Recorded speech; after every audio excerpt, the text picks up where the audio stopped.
Hello friends, welcome to Creative Medicine. In this lecture, we will learn about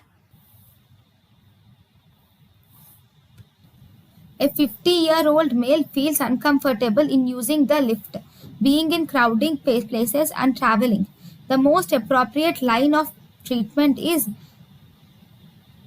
exposure and response prevention. Actually, he has phobia, agoraphobia. He is uncomfortable in using lift, crowding being in crowding places and in traveling, so it is agoraphobia. In phobia we can do exposure and response prevention can be tried.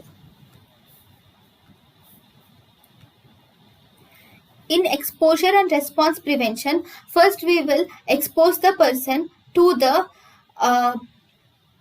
thing that he fears. That, for example, if the patient fears to be in crowded places, you will expose the patient in smaller amounts or in smaller doses, and slowly you will increase the dose, and you will ask the person to prevent getting the response or to control his emotions, control his fears.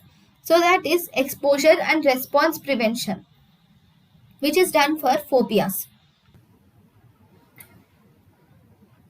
Thank you, and thank you for watching.